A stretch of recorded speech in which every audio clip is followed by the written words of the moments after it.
আজরাইল বলে মরিয়ম একটা সেকেন্ড আমি আপনার সময় দিতে পারবো না,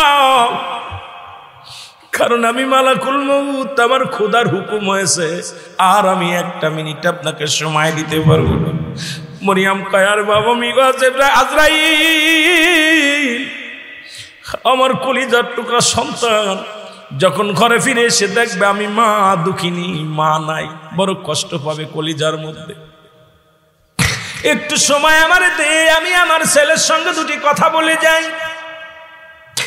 আজরাইল বলে না না, সময় হবে না। মরিয়ম বলে তাহলে আজরাইল আর দেরি করো না, যদি সময় না হয় আমি প্রস্তুতি আছি, তুমি আমারে নিয়ে যাও। আজরাইল আলাইহিস সালাম মরিয়ম আলাইহিস সালামের রূহটা নিয়ে গেলেন। মরিয়ম আলাইহিস সালাম জগতের মধ্যে পড়ে গেলেন। ঈসা আলাইহিস সালাম ফল নিয়ে ঘরের মধ্যে প্রবেশ করলেন। আশা দেখে মা জননী ঘরের মধ্যে শুয়ে আছে। ঈসা নবী চিন্তা করে মা ঘুমাইছে, মাকে ডিস্টার্ব করা যাবে না। কিছু সময় পার হয়ে গেল গো, কিছু সময় পার হয়ে গেল। এবার চিন্তা করে মা তো ঘরে আসলে জীবনে এমন গম ঘুমাইতো না। আমার পায়ের শব্দ শুনে মা জেগে যেত, মা আরে সালাম দিতাম, মা আমারে সালাম দিত। আজকে জনম দুঃখিনী মা ঘুমাইলো, কেমন গম ঘুমাইলো দেখি। মায়ের হাতটা ধরে বলে মা দেখ, মা আর জগতে নাই, মা দুনিয়া থেকে চির বিদায় হয়ে গেছে। জোরে জোরে চিল্লায় বলো আল্লাহু আকবার। হে মুসলমান,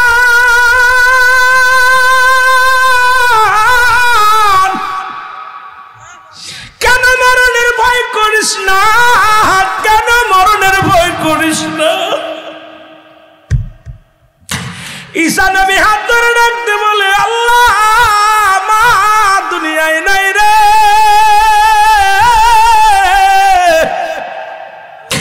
জনম দুঃখিনী মা চির বিদায়।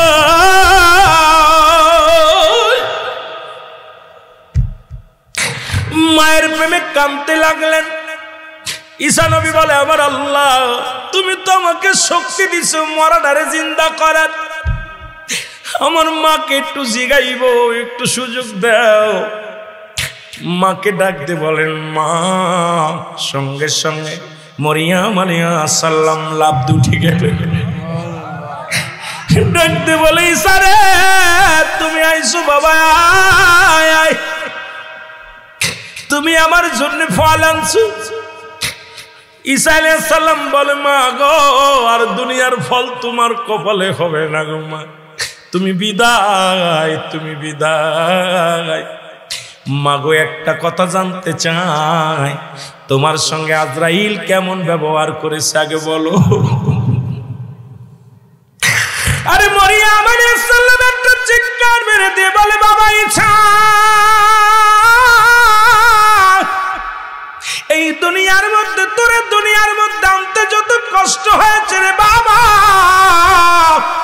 এর চাইতে কত যে কষ্ট দুনিয়ার মধ্যে মৃত্যু যন্ত্রণা। এরে আমার গতরের মধ্যে যন্ত্রণা, আমার গতরের মধ্যে যন্ত্রণা, আমি তোর মা সহ্য করতে পারি না রে। আজরাইল মনে হয় আমার সঙ্গে ভালো ব্যবহার করে না। ঈসা আলাইহিস সালাম ডাকতে বলে আজরাইল।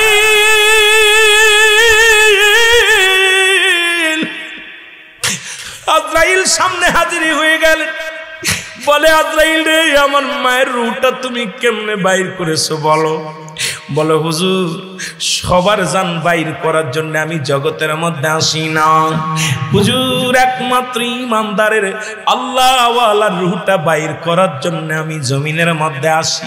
আমি এত বড় দানব, পৃথিবীর মধ্যে থাকে আমার পা, মাথা থাকে আসমানে, সারা পৃথিবীর পানি যদি ঢেলে দেওয়া হয় আমার মাথার উপরে একটু পানি গড়ায়া পড়বে না জমিনের মধ্যে।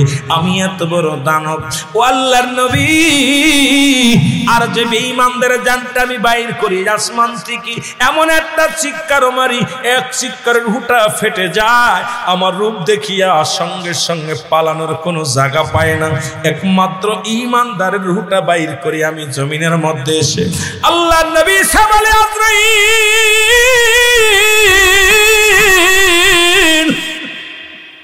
তুমি আমার মায়ের রূহটা কেমনে বাইর করেছো বলো আজরাইল বলে এই নবী গো আপনার মায়ের মাথার উপরে শুধু হাতখানে রেখেছিলাম মায়ের কোলে দুধ খাইতে খাইতে সন্তান যেমনি ঘুমায়া যায় এমনি ভাবে আপনার মায়ের রূহটা আমি বাইর করেছি আপনার মাকে কোনো কষ্ট দিই নাই আপনার মাকে কোনো যন্ত্রণা দিই নাই মরিয়ম আলাইহিস সালাম ডাকতে বলে নবী সারে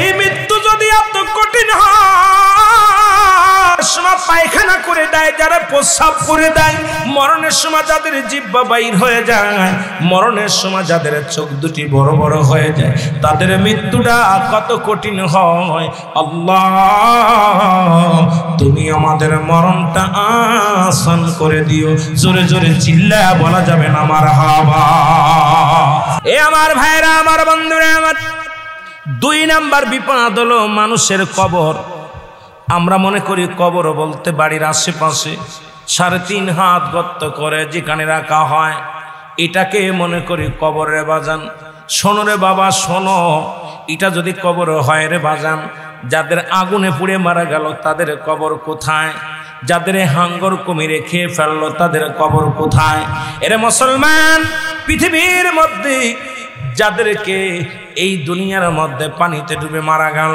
তাদের কবর কোথায় কবর বলতে বোঝায় মানুষের মরণের পর থেকে শুরু করে কিয়ামত পর্যন্ত জগৎটাকে বলা হয় কবরের জগৎ জোরে বলেন ঠিক কিনা কিয়ামত পর্যন্ত জগৎটাকে বলা হয় কবরের জগৎ আমার দাদু ভাইয়েরা দিলের কান্ডা লাগাও শুনে নাও এই কবরটা হলো মানুষের দ্বিতীয় বিপদ আজরাইল আলাইহিস সালাম জানটা বাইর করে নিয়ে যাবে কেরামন কাতিবিন দুজন ফেরেশতা লেখার জন্য আসে রে মুসলমান এ মুসলমান শুনে নাও গো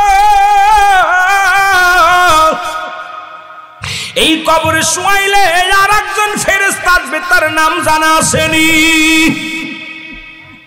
কি নাম কবরে শোয়ানো পর একজন ফেরেশতা আসবে নাম জানা আসেনি এ আব্বারা বলেন সেই লোকটার নাম কি সেই ফেরেশতার নাম জানা আসেনি আরে মুসলমান নুমান ফেরেশতা জোরে বলেন মারহাবা ফেরেশতার নাম কি নুমান ফেরেশতা এরে মুসলমান আমরা মনে করি কবরে শুয়াইলে ইমান কারণে কি আসবে না রে বাজান না আগে আসবে নুমান ফেরেশতা তার হাতের মধ্যে থাকবে 2 টুকরা কাগজ এক টুকরার মধ্যে থাকবে তোমার 60 বছরের জিন্দেগি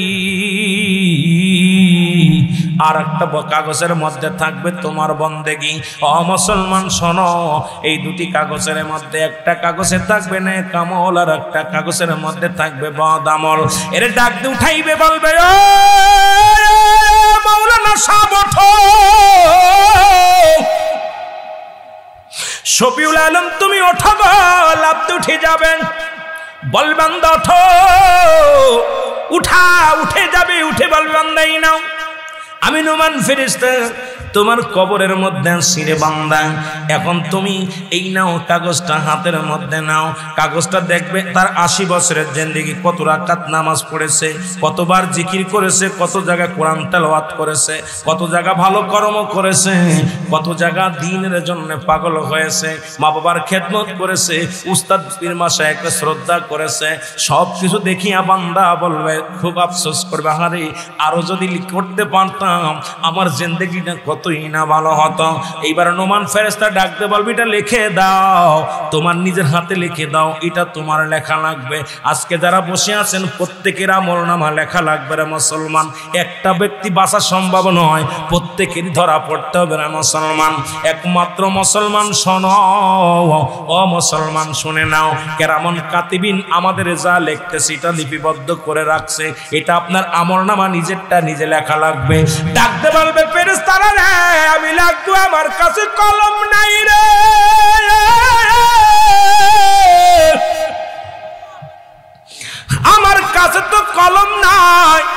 ফেরেশতা বলবে ও বান্দা তুমি কি কলম চোখে দেখো না? তোমার ডান হাতের শাহাদত আঙ্গুল মোবারক হলো কলম।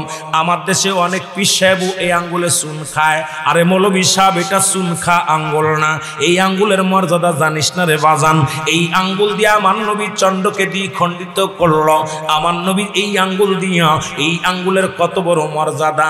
যতগুলো আঙ্গুল হাতের মধ্যে আছে সবচেয়ে দামি আঙ্গুলের নাম হলো শাহাদত আঙ্গুল। জোরে বলো মারহাবা। আমার দেশে অনেক আলেম ওলামা এই হাত দিয়ে চুন খায়, চুন লাগায় আর ওয়াজ করে, আর কয় আরে বাবা ওয়াজ করে। আরে আঙ্গুলের তো দাম জানিস না, কিসের সুন্নি বলে দাবি করিস? আগে আঙ্গুলের দামটা যাই না লরে মুসলমান, শুনে নাও। এই আঙ্গুলের তোর আঙ্গুলটা হবে শাহাদত আঙ্গুল মোবারক হবে কলম। জোরে জোরে চিল্লায় বলো আল্লাহু আকবার। এই শাহাদত আঙ্গুল মোবারক হবে কলম। বান্দা বলবে আমি কলম পাইলাম, কালি পাবো কই? বলে বান্দারে কালি হলো তোমার মুখের থুতু মুবারক। আমি আপনাদের পায়ে ধরে বলে যাই, এই মুখ দিয়ে গাঁজা খাস না, এই মুখ দিয়ে কাউকে গালি দিস না, এই মুখ দিয়ে মদ তাজাইয়া বা খাস না, এই মুখ দিয়ে কাউকে কষ্ট দিস না রে বাজান। এই মুখের থুতু মুবারক হবে কালি। এই মুখ দিয়ে কত মানুষ তোমরা কত কিছু খাচ্ছ বাজান, বিড়ি সিগারেট খাচ্ছ রে মুসলমান। এই আল্লাহ পাক তোমার মুখ দিয়ে খাওয়ায় নাই, এই নাপাক পানিটা মায়ের নাভির সঙ্গে জোড়ায় দিছে আল্লাহ পাক, যাতে করে আমার বান্দা আমার জিকির করবে মুখ দিয়া, আমার কোরআন পড়বে, আমার নবীর দুরূদ পড়বে, মা বাবাকে ডাকবে এই দুনিয়ার মধ্যে। সেই জন্য মুখটারে ডাকছে আমার আল্লাহ পবিত্র। এই মুখটা দিয়ে তুমি অন্যায় করলা, এই মুখ দিয়ে গাঁজাগুলি খাইলা রে মুসলমান। এর মুখের থুতু মুবারক হবে কালি। আপনাদের দুটি পায়ে ধরে বলে যায়, হাতে ধরে বলে যায়, আজ থেকে মুখটারে পবিত্র রাখার দরকার আছে কি না? আমার ভাইয়েরা, আমার বন্ধুরা, আমার বান্দা ডাকতে বলবে ফেরেশতারা রে, এখন আমি পাইলাম কালি পাইলাম, কিন্তু কলম আমি খাতা পাই নাই, আমাকে কাগজ দাও। 3 টুকরা কাগজ কাফনের কাপড় দেয়া হয়। বাজান রে ভালো করে শোন, 3টা টুকরা কাফনের কাপড় পরায় দেয়া হয়। এই প্রথম কাফনের কাপড়খানা টান দিয়ে খুলে নিবে গা থেকে। আরে প্রথম টান দিয়ে নিয়ে যাবে, বলবে বান্দাই নাও, এই নাও তুমি কাগজ। এই কাগজের মধ্যে আমলনামাটা লেখা শেষ হয়ে যাবে। এবার টান দিয়ে হাত থেকে খুলে নিবে। দ্বিতীয় কাফনের কাপড়টা টান দিয়ে খুলে নিবে। ও বান্দা, এই কাফনের কাপড়ের ভিতরে লেখা লাগবে, বান্দার হাতের মধ্যে ধরায়া দিবে 40 বছরের জিন্দেগি। কত জায়গা অন্যায় করেছো, কোন জায়গায় গল্প করেছো, কোন জায়গায় কোন মহিলা নিয়ে গল্প করেছো, কোথায় তুমি অন্যায় করেছো, কোথায় তুমি গাঁজাগুলি খাইছো, কোথায় তুমি মদ খাইছো, বান্দারে কোথায় তুমি জুলুম ব্যভিচার করেছো। পালানোর মতো কোনো জায়গা নাই। বান্দা দেখে বলবে আল্লাহর ফেরেশতারা রে, আমি অন্যায় করি নাই, আমার দ্বারা এই অন্যায় হয় নাই। সঙ্গে সঙ্গে এই ভিডিও পেলে সামনে হাজির হয়ে যাবে। এই কেরামন কাতিবিন যা লেখে রাখছে, বান্দা টান্দে বাইর করে দেখবে, বলো অমুক মাস, অমুক তারিখ, অমুক বছরে বান্দা তোমার এই সেকেন্ডে অমুক কাজটা করছো। বান্দা লজ্জায় মাথা নত হয়ে যাবে গো।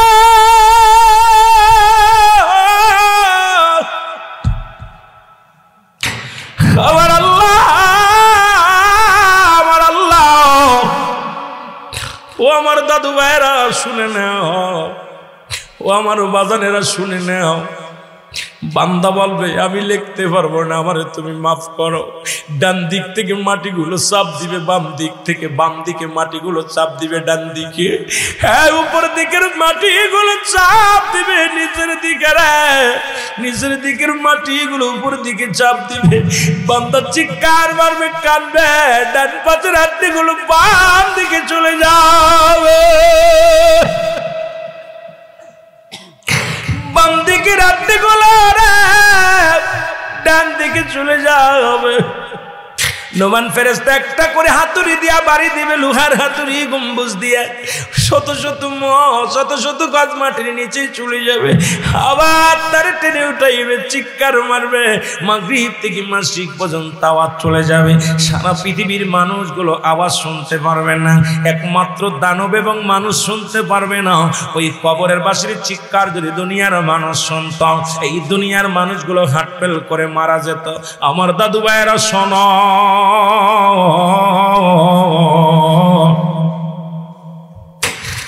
আমার ভাইয়েরা রে, এই কবরবাসীর চিৎকার যদি দুনিয়ার মানুষ শুনত, এই দুনিয়ার মানুষগুলো হাত ফেল করে মারা যেত। আল্লাহ আল্লাহ, তুমি আমাদের মরণটার সহজ করে দিও, কবরটার সহজ করে দিও, ওই কবরের জন্য আমরা কষ্টে না থাকি গো আল্লাহ। ওই বান্দারে মারবে আর মারবে আর মারবে, এরপরে সব কিছু লেখানো হয়ে যাবে। লেখা পর গলার ভিতরে লটকায় দিয়া বলবে, বান্দারে হায় আফসোস, 80 বছরের জিন্দেগি গুনাহ মাফ করতে পারিস নাই, 40 বছরের জিন্দেগি গুনাহ মাফ করতে পারিস নাই, 50 বছরের জিন্দেগি গুনাহ মাফ করতে পারিস নাই। হায় হায় হায় হায় আফসোস রে বান্দা, আমি গুড বাই, আর দেখা হবে না রে বান্দা। একটু পরে তোর কবরের ভিতর আসবে মুনকার নেকির ফেরেশতা, উনি আসিয়া তোর এই নথিপত্র দেখবে, নথিপত্র দেখিয়া জান্নাত নাই জাহান্নামের ফয়সালা দিয়ে দিবে। এরা মুসলমান মানবার মুনকার নেকির ফেরেশতা কবরে আইব গো,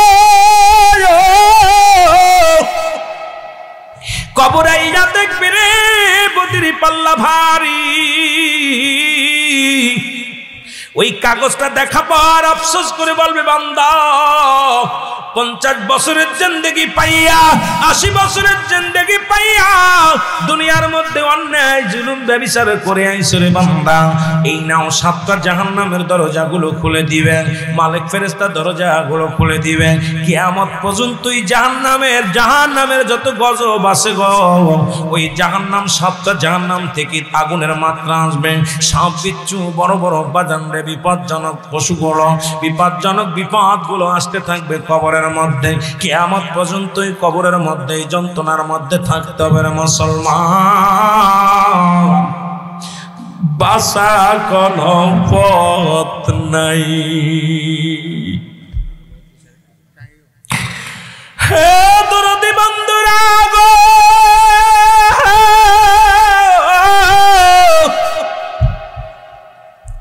ও দরদি বন্ধুরা শোনো গো, বান্দার যখন নেক আমলটা দেখবে, ডাক দিয়ে বলবে, নবদান রে মুনকার নেকির বলবে, বান্দারে তোমার ভাগ্যবান তুমি রে বান্দা, ওই 8টা জান্নাতের দরজাগুলো খুলে দেওয়া হবে। কিয়ামত পর্যন্ত তুমি জান্নাতের নিয়ামতগুলো ভোগ করবা, তোমাকে কেউ বারণ করবে না, কেউ ডিস্টার্ব করবে না, যত যা মন চাবে রে কিয়ামত পর্যন্ত ওই কবরে শুয়ে শুয়ে তুমি ভোগ করবা। সর্বশেষে যিনি মারা যাবে 50,000 বছর সে কবরে থাকা লাগবে, কোন কিতাবের মধ্যে আছে 500 বছর কবরে থাকা লাগবে রে মুসলমান। তাহলে ওই কবরের জিন্দেগি একদিন দুদিন নয়, ওই কবরটা হবে বড় ভয়ানক রে বাবা। আমি আপনাদের কাছে দাবি করে যাই, ওই কবরের চিন্তা যার মধ্যে নাই, এর মতো কপাল পুরা মানুষ আর জগতে নাই। জোরে জোরে চিল্লায় বলা যাবে না, ঠিক কিনা? আমার ভাইরা, আমার বন্ধুরা, আমার সব কিছু শেষ হয়ে যাবে গো, অবশিষ্ট থাকবে 4 জন ফেরেশতা। কয়জন? জোরে বলেন কয়জন? আরো জোরে বলেন কয়জন? আল্লাহ ডাকতে বলবে, আজরাইল সব কিছু শেষ হয়েছে নি? বলে হ্যাঁ। এই কিছু নাই, জমিনের মধ্যে আর কিছু নাই গো আমার আল্লাহ। কয়জন আছো? কয় আপনাকে দিয়ে আপনি আছেন আর আমরা 4 জন। কয়জন? জোরে বলেন কয়জন? আপনাকে বাদ দিয়ে আমরা 4 জন। কয় আজরাইল রে চলে যাও। কোথায় চলে যাও? মিকাইলের কাছে চলে যাও। মিকাইলের জানটা তুমি বাইর করো। মিকাইলের জানটা বাইর হয়ে গেল। আল্লাহ বলবে, আজরাইল রে আর কয়জন বাদ আছে বলো? কয় 3 জন। চলে যাও, জিব্রাইলের জানটা বাইর করো। জোরে বলো আল্লাহু আকবার। আর একটু জোরে বলো আল্লাহু আকবার। মিকাইল শেষ। এ মুসলমান শুনে নাও, মিকাইল আলাইহিস সালাম শেষ হয়ে যাবে। আল্লাহ বলবে আজরাইল কয়জন আছে? বল আল্লাহ গো এখনো দুজন বাকি আছে। কয় কে কে? কয় বাকিটা হলো আমি এবং ইসরাফিল আলাইহিস সালাম। যারাতে সিংহাটা ধরে আছে এখনো তো সে সিংহাটা তার পায়ের করে পড়ে আছে, এখনো সে জিন্দা আছে আর আমি আছি গো আমার আল্লাহ। আল্লাহ কয় যাও ইসরাফিলের জানটা তুমি বাইর করো। ইসরাফিল আলাইহিস সালামের জানটা কবজ করবে, সিংহাটা জমিনের মধ্যে পড়বে, সিংহাটা ফেটে যাবে, ভেঙে যাবে রে মুসলমান। অবশিষ্ট থাকবে একমাত্র আজরাইল আলাইহিস সালাম। জোরে জোরে চিল্লায়া বলা যাবে না আল্লাহু আকবার। একমাত্র বাদ থাকবে আজরাইল।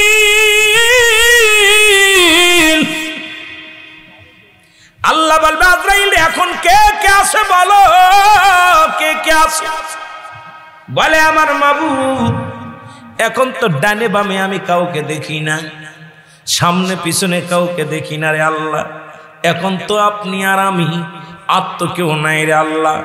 ও আমার মওলা এখন আপনি আর আমি শুধু আছি। আমার আল্লাহ বলবে আজরাইল, ও আজরাইল আর দেরি করছো কেন? তোমার রূহটা কবজ করো। জোরে জোরে চিল্লায়া বলা যাবে না আল্লাহু আকবার। আল্লাহ বলবে আজরাইল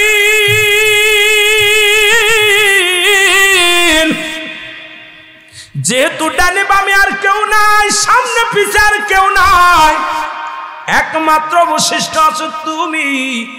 তোমার রূহটা কবজ করে দাও, বাইর করে আমারে দাও। আজরাইল ডান দিকে তাকাইবে, বাম দিকে তাকাইবে, আরে নিজের যন্ত্রণা, নিজের মৃত্যু। আজরাইল একটা চিৎকার মেরে বলবে আমার আল্লাহ আপনি মৌতের কথা বলছেন, আমার অন্তরে বড় বড্ড ভয় লাগে গো আমার আল্লাহ। আমার আল্লাহ আজরাইল এতদিন হুকুম দিছি, হুকুমের গোলামি করছো, দেরি করো নাই, এত দেরি করো কেন? তাড়াতাড়ি তোমার রূহটা কবজ করো। আজরাইল কাল্লা এই রূহটা আমি বাইর করব কেমনে? বড্ড ভয় লাগে গো আমার আল্লাহ। আল্লাহ কয় বান্দারে আজরাইল দুনিয়ার মধ্যে কত নিসুম মাসুম বাচ্চার রূহটা তুমি বাইর করেছো, কত মায়ের বুকের সন্তান তুমি কেড়ে আনছো। দুনিয়ার মধ্যে কোনোদিন তো মায়া করো নাই, কোনোদিন তো আমার জিগাও নাই, কোনোদিন তো কষ্টের কথা বলো নাই। আজকে কেন নিজের রূহটা বাইর করতে এত কষ্ট হয় রে আজরাইল? আজরাইল একটা ডাকতে পারে আমার মালিক।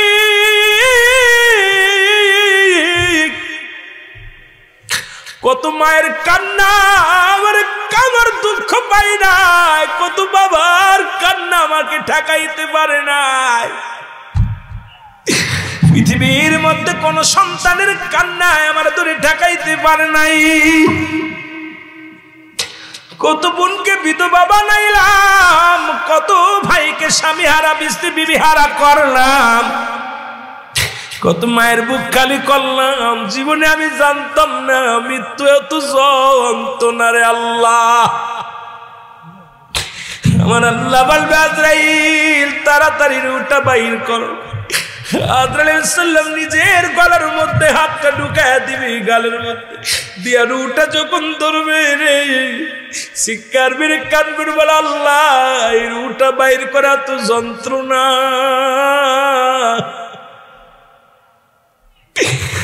আমি আজরাইল সইতে পারি না রে আল্লাহ। আমি আজরাইল আর সহ্য করতে পারি না। আমার আল্লাহ কয় দেরি হবে না রে আজরাইল, তাড়াতাড়ি দাও, রূহটা দিয়ে দাও। আজরাইলের নিজের হাতে নিজের রূহটা এনে দিবে, বলবে আল্লাহ এলো। সঙ্গে সঙ্গে দুনিয়া শেষ। জোরে জোরে চিল্লায় বলা যাবে না মারহাবা, আর একটু জোরে জোরে চিল্লায় বলেন আল্লাহু আকবার। ও মুসলমান, মানুষের মৃত্যু হয় দুইটা টাইমে, একটা হলো রাতের বেলা, একটা হলো দিনের বেলা। ও মুসলমান, পৃথিবীর মধ্যে আসার সিরিয়াল আছে, যার কোনো সিরিয়াল নাই। দেখা যায় সন্তানের লাশ বাবার কাঁধে, বাবার লাশ সন্তানের কাঁধে, দাদার লাশ নাতির কাঁধে, নাতির লাশ দাদার কাঁধে। এই পৃথিবীর মধ্যে লাশ বহনকারী গাড়ি যাবে গো।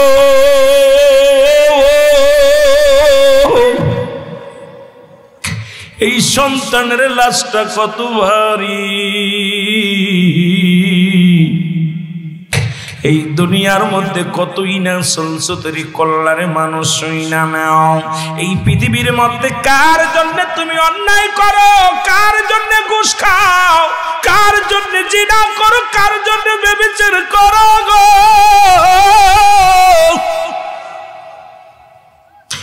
এই পৃথিবীর সম্পদের পাহাড়ে গোল্লান, এই পৃথিবীর সম্পদগুলো খাবে লোকে, তোমার দেহ খাবে পোকে। জোরে বল আল্লাহু আকবার।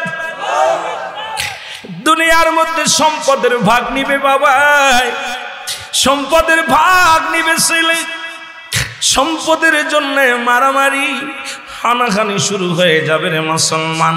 কিন্তু পাপের ভাগটা কেউ নেবে না, ছেলে নিবে না, স্ত্রী নিবে না, পরিবার পরিজনে নিবে না। এই জন্য দুনিয়ার সম্পদ খাবে লোকে, তোমার দেহ খাবে পোকের মুসলমান। কেন আজি মরণের চিন্তা করো না, কেন আজকে ভয় নাই রে মুসলমান? আল্লামা মুফতি আমজাদ আলী সাহেব একটা কিতাবে লিখলেন, কিতাবের নাম বাহারে শরিয়াত। এই কিতাবের মধ্যে উনি লিখতে যা বললেন, দুনিয়ার মানুষ শুনে না, সবচাইতে সহজ মৃত্যু যেটা হয়,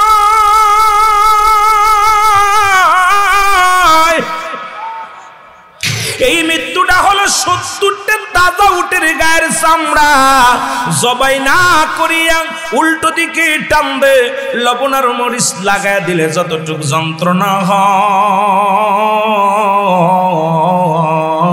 এর চাইতে 70 গুণ যন্ত্রণা হলো একটা সাধারণ মৃত্যু। এখন কত মানুষের জানাজা পড়লাম, কত মানুষের গোসল করাইলাম, কত মানুষের দাফন করাইলাম, কত মানুষ মরণের সময় চোখ দুটি বড় বড় হয়ে যায়, মরণের সময় জিহ্বা বাইর হয়ে যায় রে মুসলমান, মরণের সময় পায়খানা করে দেয়, মরণের সময় প্রস্রাব করে দেয়। তাদের মৃত্যুটা কত কঠিন হয় ও দুনিয়ার মানুষ শুনে নাও। এই পৃথিবীর মধ্যে 1 নাম্বার বিপদ হলো মানুষের মরণ, 2 নাম্বার হলো কবর, 3 নাম্বার হলো কিয়ামতের ময়দান।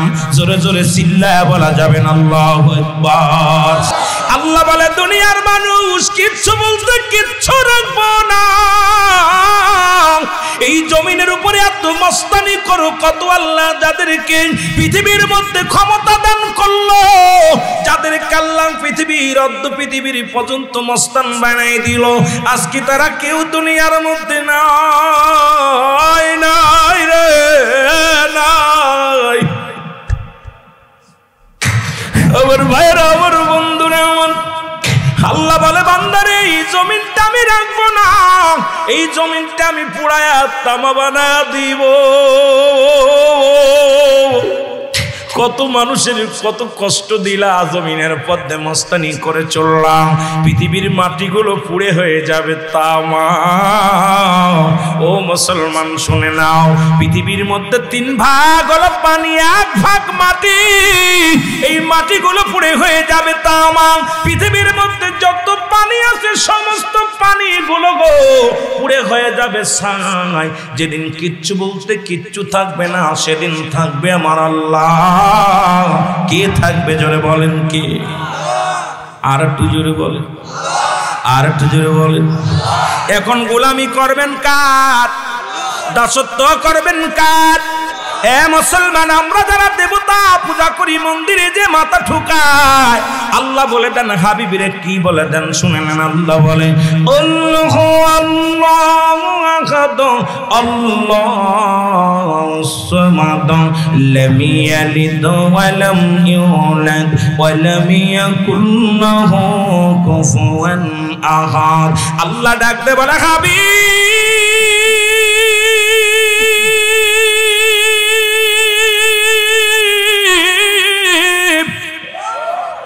ওদেরকে আপনি জানা দেন, ভালো করে জানা দেন আমি আল্লাহ এক, কোন দ্বিতীয় নাই, আমি আল্লাহ এক। আল্লাহু আকবার বলো। পৃথিবীর মধ্যে কারো জন্ম দিই নাই, কারো থেকে জন্ম নিই নাই। আর আসমান জমিনের মধ্যে আমার সমতুল্য, আমার সমকক্ষ কেউ নাই। এই জন্য ইবাদত করব কার? জোরে বলেন কার? আল্লাহ কয় যেদিন সব কিছু চূর্ণ বিচ্ছিন্ন হয়ে যাবে গো, সেদিন থাকবো আমি শুধু, আমি আল্লাহ। আর আমি থাকবো আমার নবীর ভালোবাসা নিয়া। জোরে জোরে চিল্লায় বলা যাবে না।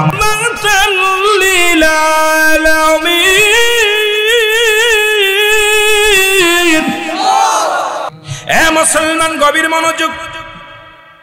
নাম্বার 1 হলো মানুষের মরণ, নাম্বার 2 হলো কবর। কবরের কথা, মৃত্যুর কথা বলতে গেলেই কষ্ট হয়। একজন নবী এখনো জিন্দা আছে, যিনি আখেরি নবীর উম্মত হয়ে আসবেন। নাম হলো হযরত ঈসা ইবনে মরিয়ম। মরিয়ম আলাইহিস সালামের একমাত্র কলিজার টুকরা সন্তান ঈসা নবী। এখনো 4 জন নবী দুনিয়ার মধ্যে জিন্দা আছে, নাম জানেননি? 4 জন নবী জিন্দা আছে দুনিয়ার মধ্যে। এই সিলেট অঞ্চলের মানুষ, আপনাদের পাহাড়ি অঞ্চলের মানুষ, বলেন দি পাহাড়ের দায়িত্ব কার নবীর উপরে? কথা বলেন না, জানেন না? এত পাহাড় আমি লাভ ধরে দাড়ি পেকে গেছে কয় শাহ। একজন নবীকে আল্লাহ, আমি বলি নবীকে দায়িত্ব দিছে, পাহাড়ের দায়িত্ব। সেই নবীর নাম হলো হযরত ইলিয়াস আলাইহিস সালাম। মারহাবা বলেন না? নাম কি? নাম কি? হযরত ইলিয়াস আলাইহিস সালাম। পানির দায়িত্ব দিছে একজন নবীর, তিনার নাম হলো হযরত খিজির আলাইহিস সালাম। এই দুজন, আর দুজন, একজন হলো হযরত মুসলমান, একজন নবী জান্নাতের মধ্যে জীবিত আছে, তার নাম হলো ইদ্রিস আলাইহিস সালাম। আর একজন নবী যিনি আমার নবীর উম্মত হয়ে আসবেন, তার নাম হলো হযরত ঈসা আলাইহিস সালাম। আবার কিতাব সাক্ষী দেয়, কিছু কিছু কিতাবের মধ্যে আরেকজন নবীর নাম আছে, তিনি হলো হযরত জাকারিয়া আলাইহিস সালাম, যাকে গাছের মধ্যে, গাছের সাহায্য চেয়ে গাছের মধ্যে চলে গেলেন, তাকে গাছ দিয়ে ফাড়ানো হলো, এরপরে তাকে আগুন দিয়ে পুরানো হলো, আল্লাহ পাক তার উঠায় নিয়ে গেছে। এমন কোন কিতাব আমরা আজ পর্যন্ত পাই নাই যে তারে আবার জগতের মধ্যে পাঠাইবে। তবে 4 জন নবী এখনো জিন্দা আছে। এই 4 জন, একজন হলো আপনাদের সিলেটের পাহাড়ের দেখাশোনা করে, সেই নবীর নাম হলো হযরত ইলিয়াস আলাইহিস সালাম। জোরে বলেন মারহাবা। আমার ভাইরা, আমার বন্ধুরা, আমার ঈসা ইবনে মরিয়ম, মরিয়ম আলাইহিস সালাম ডাকতে বলে, বাবা ঈসা, তোর মায়ের পরনে কিছু ফল চাই। আল্লাহ কি বলে? আল হাব্বু জান্নাতু ফি রাইহান ফাবিআইয়ি আলাহি রাব্বিকুমা তুকাজ্জিবান।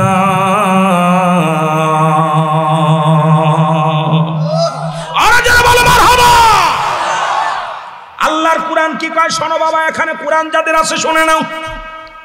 আল্লাহ বলে, বান্দারে, পৃথিবীর মধ্যে যত ফল আমি দান করেছি, প্রতিটা ফলের উপরে আমি কাবাল লাগায় দিছি, খোসাযুক্ত ফল, খোসা মুক্ত ফুল। কুরআন পড়ো বাবা। আপেলের উপরে খোসা, কাঁঠালের উপরে খোসা, বেদেনার উপরে খোসা, আম, জাম, কাঁঠাল, কদবেল, পেয়ারা, এরপরে ধানটা খাবেন, চাউলটা খাবেন, চাউলের উপরে খোসা। বাদান গম খাবেন, গমের উপরে খোসা। বাদান কি খাবেন? ভুট্টা খাবেন, ভুট্টার উপরে খোসা। যে ব্যক্তি যেটা খাবে, জীবন ধারণ করবে খানা খায়া, আল্লাহ কয় প্রতিটা খানার মধ্যে, প্রতিটা ফলের মধ্যে আমি আল্লাহ খোসা দান করলাম। কারণ এই জন্য খোসা দান করলাম, যাতে আমার বান্দার কোনো পয়জন না ঢুকতে পারে। ওই ভেদ করে, খোসাটা ভেদ করে কোনো রকম যেন বিষাক্ত প্রবেশ করতে না পারে। ওই ফলমূল বান্দা খাবে আর আমার শুকরিয়া আদায় করবে, আমি আল্লাহর গোলামি করবে। এই জন্য প্রতিটা ফলের মধ্যে, ফলের উপরে আমি আল্লাহ খোসা লাগায় দিলাম। আর প্রতিটা ফুলের উপরে, কোনো ফুলের উপরে খোসা নাই। আল্লাহ বলে, খোসা যুক্ত ফল, খোসা মুক্ত ফুল। আমি দুনিয়ার মধ্যে যত ফুল দান করলাম, একটা ফুলের উপরে আমি খোসা দিই নাই। যখন ফুলটা ফুটে ওঠে, সঙ্গে সঙ্গে বান্দার নাকে যে ঘিরান লাগে, বান্দার মনে তৃপ্তি পায়, আত্মায় শান্তি পায়। আমার ফল খাবে আর ওই সুন্দর ফুলের ঘিরান নেবে। এ সবই আমার দান, আমার দান। এই সুন্দর ফল, এই সুন্দর ফুল, মিঠা নদীর পানি, খোদা তোমার মেহেরবানি এই সুন্দর ফলে এই মিঠা নদী। কিন্তু এগুলো অস্বীকার করে কিছু আছে। আল্লাহ বলে ومن الناس من يقول آمنا بالله وباليوم الآخر وباليوم الآخر وما هم بمؤمنين।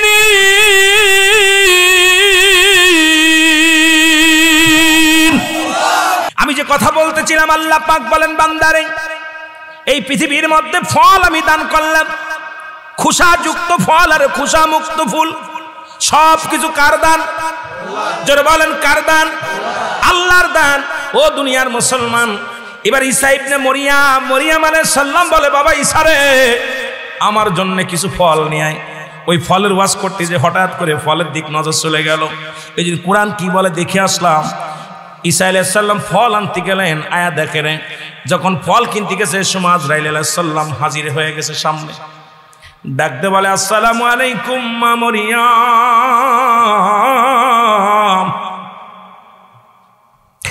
এরে মরিয়াম ডাকতে বলে কে রে আপনি কে? বলে মরিয়াম ডাকতে বলে আপনি কে? মালাকুল মউত ডাকতে বলে মরিয়াম আমি আর কেউ নয়, জীবনে একবার সবার সাথে সাক্ষাৎ হবে, সেই সাক্ষাৎকারী ফেরেশতা আমি হইলাম মালাকুল মউত। মরিয়াম আলাইহিস সালাম বলে ও মালাকুল মউত তুমি কেন আসছো? বলে মরিয়াম তোমার সময় শেষ, আমার আল্লাহ হুকুম দিয়েছে তোমারে নিয়ে যাওয়ার জন্য, এখনই তোমার মৃত্যু হয়ে যাবে। মরিয়াম আলাইহিস সালাম বলে বাবা আজরাইল আমি তোমার কাছে কয়েকটা মিনিট সময় চাই, আমার একমাত্র কলিজার দল ঈসা আলাইহিস সালাম গেছে কিছু ফল আনতে, আমার কলিজার টুকরা সন্তান যখন ঘরে ফিরবে আমি তাকে কিছু কথা বলে যেতে চাই, আমাকে এই সুযোগটুকু দাও গো।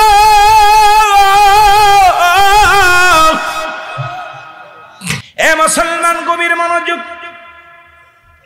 আল্লাহ তাআলা দয়া করে মা করে রিয়াজুল জান্নাহ বেহেশতের বাগানে আসার মতো বসার মতো সুযোগ দান করল।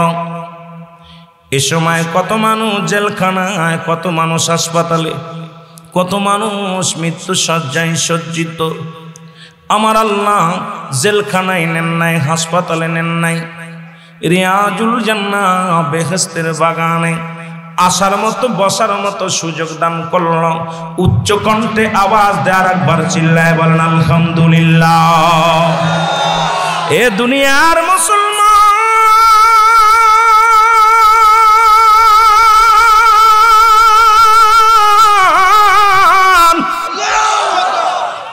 বান্দা যখন রিয়াজুল জান্নাহ বেহেশতের বাগানের দিকে বাড়ি হতে গুটি গুটি পায়ে রওনা হয়ে যায়, প্রতিটা কদমে কদমে আমার আল্লাহ ওই বান্দার সগীরা গুনাহগুলো মাফ করে দেয়। জোরে বলেন মারহাবা।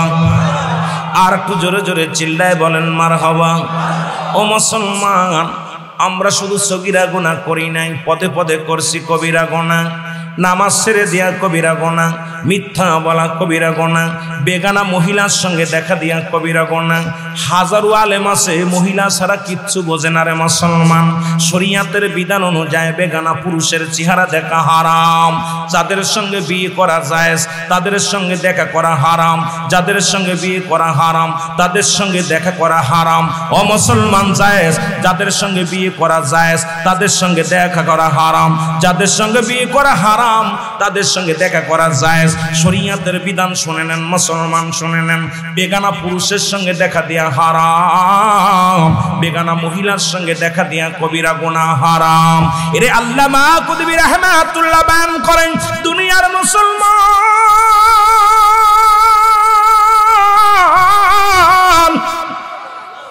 আসমান থেকে জমিন পর্যন্ত গুনাহ করেছো, এই গুনাহগুলো যদি মাফের দরকার হয়, এই দেশের মধ্যে পৃথিবীর মধ্যে রিয়াজুল জান্নাহ বেহেশতের বাগান, জান্নাতের বাগানের সংবাদ যদি কোনো বান্দা শোনো, ওই জান্নাতের বাগান খানা আঁকড়ে ধরে খাস তওবা করিয়া, ও মুসলমান কিয়ামত পর্যন্ত কোনো নবী আইব না, কিয়ামত পর্যন্ত তওবার দরজা খোলা।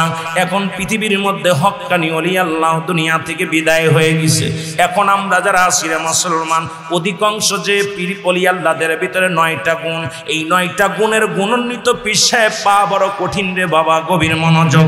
এই 9টা গুণের একটা গুণ যদি বাইরে চলে রে মুসলমান, সে কামেল হবে না, সে হবে না কেস। হ্যাঁ মুসলমান শুনে নাও, আজকে পৃথিবীর মধ্যে একটু জেনে নাও, বুঝালাও, এই সমস্ত গুনাহ যদি মাফ করাইতে চাও, আল্লামা কুতুবী রাহমাতুল্লাহ বয়ান করেন, বান্দা খাস তওবা করে যখন কবরের ভয়, জাহান্নামের ভয়ে যখন দুটি হাত উঠায়া আল্লাহর দরবারে আল্লাহ বলে ডাক দেয়, আমার আল্লাহ দরিয়া দরিয়া গুনাহগুলো মাফ করে দেয়। জোরে জোরে চিল্লায়া বলা যাবে না মারহাবা। ও মন ঘুমায় না রে,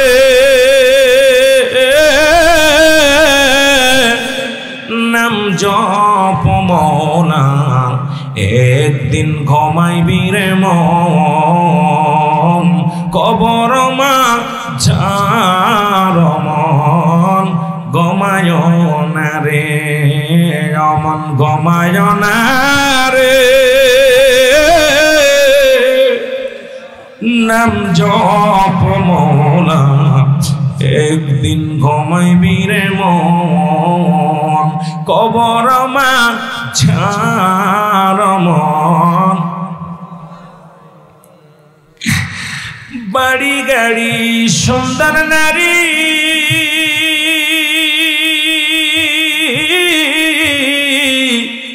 বিলাসিতা কতই করলিও, একদিন তোমার ডাক আসিবে, একদিন তোমার ডাক আসিবে, সার্ভিসদের ঘরে মন ঘুমায় না রে, অমন ঘুমায় না রে, নাম জপ মওলা, একদিন ঘুমাইবি রে মন, কবর মা আর মন ঘুমায় না রে। আল্লাহুম্মা কমিটির লোক কি আপনি? আমি হুকুম না পেলে তো কিছু করতে পারবো না তাড়াতাড়ি। ও আলা আলি সাইয়্যিদিনা, এই কই কালেকশন করবে নাকি? আল্লাহুম্মা সাল্লি, এই যে হুজুর কি বলে,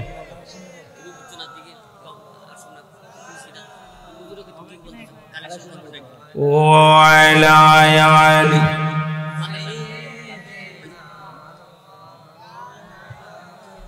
এরে আমার মনের জল্পনা কল্পনা, নবী যাব আমি সোনার মদিনায়, বলো যাব আমি,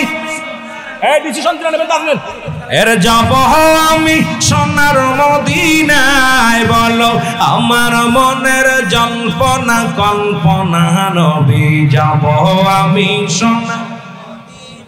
এর নবীজি কেউ ভালোবাসি, মনটাই আমার অনেক খুশি, নবীজি কেউ ভালোবাসি, মনটাই আমার, এর নবীজি কেউ ভালোবাসে, তৃপ্তি মেটে না, বলো নবীজি কেউ ভালোবাসে না গো, যাব আমি সোনার মদিনায়, বলো যাব আমি, এরি আমার মনের জল্পনা কল্পনা, নবী যাব আমি, আরো জোরে বলেন যাব আমি সোনা। এর নবীর প্রেমে এত জাদু, ডাকিলে মনে হয় মধু, নবীর প্রেমে এত জাদু, ডাকিলে মনে হয় মধু, এই মধু কোথাও মেলে না, বলো এই মধু না গো যাব আমি সোনা, আরো জোরে বলেন যাব আমি সোনা। এরে আমার মনের জল্পনা কল্পনা নবী যাব আমি। এসেছেন যত নবী সকলের ইমাম, সালাম তোমায় গো নবী হাজারো সালাম নবী সালাম। এই মাইক স্পিকার চালু করেন। ইয়া হাবিবি সালামু আলাইকা সালাওয়াতুল্লাহ আলাইকা সাইয়্যিদি ইয়া রাসূলুল্লাহ আতায়া হাবিবাল্লাহ। আমাদের মনের বেদনা নবী বুঝাইলে কেহ বুঝে না, শোনাইলে কেহ শোনে না, শোনেন গো শাহে মদিনা ইয়া নবী সালামু আলাইকা ইয়া রাসূল। 38 নম্বর পৃষ্ঠা, ভালো করে দলিল লেখে নিবেন। পৃষ্ঠা নাম্বার লিখবেন, কিতাবের নাম লিখবেন, অফেন চ্যালেঞ্জ করবেন। এতদিন জিকির করেছেন, কালেমার জিকির ন, কালেমার কোনো জিকির নাই। জিকিরটার নাম হলো নাফি জাতের জিকির, লা ইলাহা ইল্লাল্লাহু মুহাম্মাদুর রাসূলুল্লাহ। জোরে বলেন সাল্লাল্লাহু আলাইহি ওয়াসাল্লাম। কানজুল মানের প্রথম খণ্ড 214 নম্বর পৃষ্ঠা। কিতাবের নাম লিখবেন, দলিল লিখবেন, তারপরে খুঁজবেন, তারপরে আইবেন। এতদিন জিকির করেছেন, তওবার জিকির ন, এই জিকিরটার নাম হলো কুওয়াতের জিকির, লা হাওলা ওয়ালা কুওয়াতা ইল্লা বিল্লাহ। জোরে বলেন মারহাবা, আর একটু জোরে বলেন মারহাবা। এবার 4 নম্বর জিকির ইবনে মাজার মধ্যে, সুবহানাল্লাহ আলহামদুলিল্লাহ এর হায়াতের মালিক তুই আল্লাহ, রিজিকের মালিক তুই আল্লাহ, তুই বিনে মোর নাই আল্লাহ, লা ইলাহা। আলহামদুলিল্লাহ বলেন, আর একটু জোরে বলেন আলহামদুলিল্লাহ। এখন এই যে 4 ভাগে বিভক্ত, এলো কিতাবের বিষয়। কোরআন তো অসংখ্য, কোরআন জিকির শব্দের অর্থই স্মরণ করা। এখন আপনি বলতে পারেন হুজুর জিকির করলাম, কিন্তু যে আল্লাহ আল্লাহ করে মাথা ডোলাইলাম। সবচেয়ে বেশি জিকির করে কোরআনের পাখিগুলো। বিসমিল্লাহির রাহমানির রাহিম, ইন্নাল্লাযীনা ক্বালু রাব্বুনাল্লাহু সুম্মা ইসতাকামু তাতানাজ্জালুল মালাঈকাতু আল্লাহ। ওরে বাবারে বাবা, ওরে জিগাইবেন তুই ঝুললি কেন, এই ডুললি কেন? আমার কথা বুঝতে কষ্ট হচ্ছে? একটা জুমলায় খবরি, একটা জুমলায় হিংসায়া। লেখাপড়া করে মাঠে আইছি, ঘাস কেটে আসি নাই। জুমলায় খবরি আর জুমলায় হিংসায়া। জুমলায় হিংসায়া বলা হয় বক্তা মনের ভাব প্রকাশ করলে শ্রোতা কোনো কলাও কসু বোঝে না, কচ্ছু বোঝে না, এটাকে জুমলায় হিংসায়া বলে। জুমলায় খবরিয়া বক্তা মনের ভাব প্রকাশ করলে শ্রোতা সহজে এটা বুঝতে পারে। তা আমাদের প্রতিটা বক্তাই এমন ভাবে কথা বলতে হবে যা হৃদয়ের ভিতরে গেঁথে যায়। জোরে বলেন ঠিক কিনা? এটা একটা শিক্ষণীয় বিষয়। আমার আগের বক্তা সুন্দর একটা কথা বলছে, মনোরঞ্জন পৃথিবীটা শুরু হয়ে গেছে, এখন ওয়াজের মঞ্চ আর ওয়াজ নাই, রং তামাশা ঢং করে বক্তা এখন এই রং ভং করে হাসি খুশি দিয়ে আনন্দ করে চলে যায়। আমরা রুহুল আমিন সিদ্দিকী, জহিরুল ইসলাম ফরিদি, আলাউদ্দিন জিহাদি, আপনার ইরা ডক্টর আশরাফ সিদ্দিকী 1 বাজের ছাত্র। আমরা যারা মাঠে নেমেছি, আমরা রং ঝং শিখি নাই, আনন্দ ফুর্তি দেওয়া শিখি নাই। আমরা যেটুকু সময় থাকি আমরা আলোচনার ময়দানে আলোচনা করতেই চাই। জোরে বলেন ঠিক কিনা? এই জন্য এই রং তামাশা বাদ দিতে হবে। যেহেতু এখানে আসছেন, এখানে আমি এখন উস্তাদ, আপনারা ছাত্র, ঠিক কিনা? ওরে জিগাইবেন বেটা নাচলি কেন? কয় ভাই কোরআনের ভিতরে কি মায়া, কোরআন যে কি মধু, কোরআন আমি নাচি নাই, কোরআনই আমাকে নাচাইছে। জোরে বলেন ঠিক কিনা? এবার জিগাইবেন, এবার আপনি বলতে পারেন হুজুর এটা নাই বললাম, কোরআন ওর মধ্যে গজল গাইলেন। হ্যাঁ, গজল গা যদি জায়েজ না থাকে জীবনে একটা সামা গাইব না, একটা সামা গাইব না। রাসূলের দরবারে দুজন সাহাবী ছিল যারা নবীকে নাচ শোনাতেন, কবিতা আবৃত্তি করে শোনাইতেন। সেই সাহাবী দুটোর নাম হলো আহসান বিন সাবিত। এই দুজন সাহাবী রাসূলুল্লাহকে প্রতিনিয়ত গজল শোনাতেন, কবিতা আবৃত্তি করে শোনাইতেন, নাচ শোনাইতেন। আমরা শরিয়াত মোতাবেক, শরিয়াতের গরখেলাপ কোনো কথা বলা যাবে না, শরিয়াত মোতাবেক ছন্দগুলো মিলাইয়া আমরা কিছু গজল বলি, নবীদের শান, অলিদের শান, আল্লাহর কিছু সামা বলে, আল্লাহর গুণকীর্ত নাম নিয়ে কিছু সামা বলি, তালে তালে আল্লাহ আল্লাহ আল্লাহ আল্লাহ জিকির করি। জোরে বলেন মারহাবা, আরো জোরে বলেন, আরো জোরে বলেন। তাহলে আমরা জিকির করি। এখন আপনারা যদি বলেন এখন চরমোনা যারা করেন দেখবেন জিকির করেন ইল্লাহ ইল্লাহ ইল, ওরা জিগাইবেন তুই ওর কেন? আরেকটা জিকির আছে লা ইলাহা ইল, কথা বুঝেন? সুন্নিরা একটু জিকির করলেই দোষ, সুন্নিরা দললেই দোষ। আমার কথা কিতাব অনুযায়ী সুন্নিরা আলোচনা করে, সুন্নিরা সমস্ত ইবাদত বন্দেগী করে, কিতাবের বাইরে কোনো আলোচনা, কিতাবের বাইরে কোনো আমল করে না। জোরে বলেন ঠিক কিনা? আপনাদের বুঝার অভাব, কথা কন, বুঝার অভাব, কথা কন, কষ্ট পান বাবা। আমি জিকির নিয়ে বসে থাকলে চলবে না। একমাত্র মানব এবং গাছ, এই দুইটা নোয়ায় নোয়ায় জিকির করে আল্লাহর, মাথা নত করে। সমস্ত প্রাণী জিকির করে আল্লাহর, কিন্তু একমাত্র মানব এবং গাছ, এই দুইটা হলো নোয়া নোয়া জিকির করে আল্লাহর। সবসময় আল্লাহর প্রেমে পাগল থাকে, মশগুল থাকে, মাথা নোয়া আল্লাহ আল্লাহ। এই জন্য গাছ যত বড় হোক মাথা ঝুঁকে যায় নিচের দিকে, মানুষ যত বড় হোক না কেন ঝুঁকে থাকে মাথা নিচের দিকে, জমিনের দিকে জিকির করে। জোরে বলুন মারহাবা। একটু মহব্বতে দুরূদ শরীফ পড়ুন। আল্লাহুম্মা সাল্লি আলা সাইয়্যিদিনা মুহাম্মদ নাবিয়ানা শাফিয়ানা মাওলানা মুহাম্মদ। ইরে আদম যখন মাটি পানি মোর নবীজি খুদ রাসূল, আদম যখন মাটি পানি মোর নবীজি খুদ রাসূল, তার উপরে পড়েন দুরুদ, তার উপরে পড়েন দুরুদ। আল্লাহ ফেরেশতা কুল আল্লাহুম্মা সাল্লি আলা সাইয়্যিদিনা মুহাম্মদ নাবিয়ানা শাফিয়ানা মাওলানা মুহাম্মদ।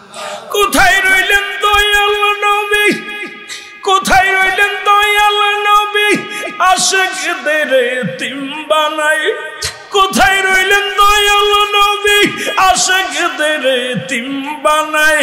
আপনার প্রেমে আশিক কান্দে, আপনার প্রেমে আশিক কান্দে, লওগো একবার মদিনায়। আল্লাহুম্মা সাল্লি আলা সাইয়্যিদিনা মুহাম্মদ নাবিয়ানা শাফিয়ানা মাওলানা মুহাম্মদ। আলহামদুলিল্লাহ বলেন, আরো জোরে কষ্ট হয়। দুরুদে আল্লাহ রাজি হয়, দুরুদে কে রাজি হয়? নবীজি রাজি হয়, দুরুদে ফেরেশতা রাজি হয়। দুরুদ পড়লে নেকি হয়। জোরে বলেন মারহাবা। উনাদের কিতাব বাতিলদের কিতাব, আমাদের কিতাব না। ফতুয়ায়ে দেওবান, ফতুয়ায়ে দেওবান, দেওবান মাদ্রাসায় পড়ানো হয়। যারা দেওবান দাসের মুহাদ্দিস আছেন, এই কিতাবের মধ্যে ফতুয়ায়ে দেওবান লেখছে হলো মুফতি শফিক আহমেদ, রাইটার যিনি, লেখক না, মুফতি শফিক আহমেদের লেখা। মুফতি শফিক আহমেদের লেখা ফতুয়ায়ে দেওবান, উর্দু কিতাব যেটা, ফার্সি কিতাব, ফার্সি কিতাব, ভালো করে হলেন। ওই কিতাবের মধ্যে দ্বিতীয় খণ্ড 24 নম্বর পৃষ্ঠা। কত নম্বর? 24 নম্বর পৃষ্ঠা। যে রাসূলের উপরে জীবনে একবার দুরূদ পড়া ফরজ, একাধিকবার সুন্নাত, যতবার পড়বে মুস্তাহাব হিসেবে আমল সুন্নাত। জোরে বলেন, জোরে বলেন, জোরে বলেন সুবহানাল্লাহ। যত পড়বে মুস্তাহাব আমল, কি আমল? জোরে বলেন না। মুস্তাহাব কার উপরে? নবীজির উপরে। একবার জীবনে পড়া ফরজ, যতবার পড়বে সুন্নাত হিসেবে লেখা হবে। যদিও বেশি পড়ে কোনো ব্যক্তি, যত বেশি পড়বে মুস্তাহাব আমল। কোথাও গুনাহ লেখা আছে একটা দেখাও, জীবনে নবীর দুরূদ পড়ব না। জোরে বলেন ঠিক কিনা? এখন পরে কিনা? আল্লাহ, আল্লাহ বলে ইন্না নিশ্চিন্নাল্লাহ, আমি আল্লাহ ইউসাল্লুনা, আমি পরিচালন নবী আমার নবীর উপরে। ইয়া আইয়ুহাল্লাযীনা আমানু, ঈমানদার বিশ্বাসীরা। আল্লাহ যদি বলতে ইয়া আইয়ুহান নাস, নাস বলে, নাস শব্দের অর্থ মানুষ। মানুষদের মধ্যে একটা মানুষ আছে, তারা হলো ঈমানদার। আল্লাহ বলে হে ঈমানদারেরা, বিশ্বাসীরা, সাল্লু আলাইহি ওয়া সাল্লিমু তাসলিমা, দুরূদ ও সালাম পাঠ করো নবীর উপরে। কেমনে পড়ো? গ্রামার, যারা আরবি গ্রামার পারেন, একটা হলো তাসলিমান, তাগিদ দিছে পড়ার জন্য, আর একটা তাজিমান, সম্মানের সঙ্গে। জোরে বলুন মারহাবা, মারহাবা বলেন। এই জন্য যে দুরূদ শরীফ পড়লেন কত মহব্বত করে মায়া করে পড়ছেন, আমার কলিজাটাও ঠান্ডা হয়ে গেছে। নবীজির উপরে একবার দুরূদ পড়লে 10টা গুনাহ মাফ হয়ে যায়, নবীর উপরে দুরূদ পড়লে 10টা গুনাহ মাফ হয়ে যায়, 10টা নেকি তার আমল নামায় লেখা হয়। নবীর উপরে একবার দুরূদ পড়লে 10টা পুরস্কার ইয়াউমুল কিয়ামতের ময়দানে দান করে।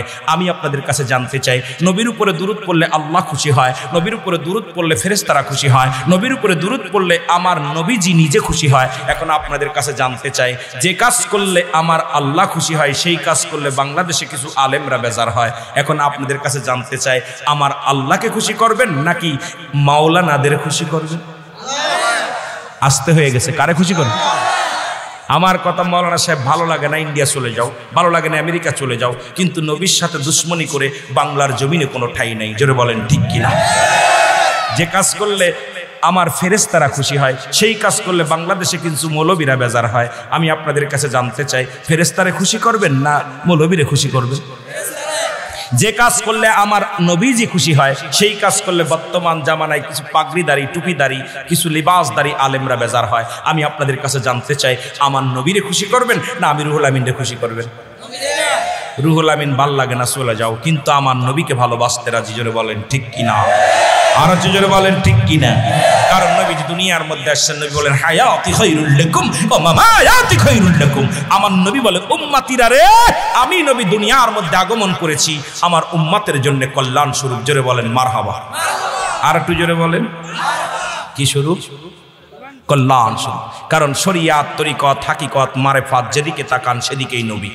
শরিয়াতের দিক তাকাবেন নবী, মারেফাতের দিক তাকাবেন নবী, হাকিকতের দিক তাকাবেন নবী, সংসার জীবনের দিক তাকাবেন নবী, স্ত্রী পুত্র পরিবার পরিজন কেমনে লালন পালন করতে হবে তাকাবেন নবী, আপনার কাজকর্ম করবেন নবী, ব্যবসা বাণিজ্য করবেন নবী, রাজনীতি করবেন নবী, রাজস্ব আপনার কি রাজসিংহাসনে বসবেন নবী, কবরে নবী, মিজানে নবী, হাসরে নবী, সব জায়গায় রাহমাতাল লিল আলামিন। আর একটু জোরে বল রাহমাতাল লিল আলামিন।